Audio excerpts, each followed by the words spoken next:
আমাদের তো চোখ ঝাপসা হয়, মাথা ঝাপসা হয়, কখনো শুনেছেন? হয়তো আপনারও হয়।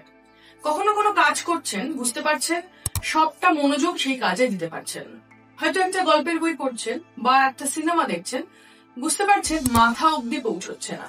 যে কাজটা হয়তো আপনি 1 ঘন্টা নিয়ে বসে আছেন, 1 ঘন্টা পরে দেখলেন কাজটার মাত্র 10% আপনি শেষ করেছেন।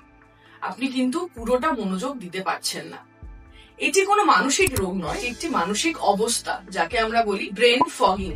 বিভিন্ন কারণে এটা হয়ে থাকে। দীর্ঘদিন স্ট্রেসে থাকার জন্য কোনো মানসিক রোগ যদি আপনার হয়ে থাকে, অনেকক্ষণ ধরে মোবাইল দেখা এবং স্ক্রিন টাইমিং যদি খুব বেশি হয়, আপনার মনের ভেতরে যদি অনেক কিছু কাজ জমে থাকে, আপনি এত কাজ জমে আছে, কোন কাজটা করবেন সেটা বুঝতে পারছেন না, অর্থাৎ প্রায়োরিটি লিস্ট সেট করতে পারছেন না, বা এমন কোন জায়গায় আপনি আছেন যে জায়গাটা আপনার পছন্দের নয়, জোর করে আপনি অফিসে যাচ্ছেন, বা বাড়িটি বা যে বাড়িতে আপনি থাকেন সেটি খুব একটা হেলদি পরিবেশে নয়।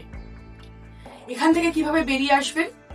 নিজেকে কিছুটা সময় দিন, প্রত্যেক কাজের মাঝে মাঝে 10 মিনিট ব্রেক নিন। স্ক্রিন টাইমিং অবশ্যই কমাতে হবে। পারলে প্রয়োজনের অতিরিক্ত কোনোভাবেই স্ক্রিনের দিকে তাকাবেন না, এবং নিজের মন এবং মাথাকে রেস্ট দিন। আপনি হয়তো শুয়ে আছেন কিন্তু ভাবছেন অনেক কিছু, আপনার মাথা কিন্তু ছুটেই চলেছে। মাথাকে রেস্ট দিন, মনকে শান্ত করুন, দেখবেন ব্রেন ফগিং চলে গেছে।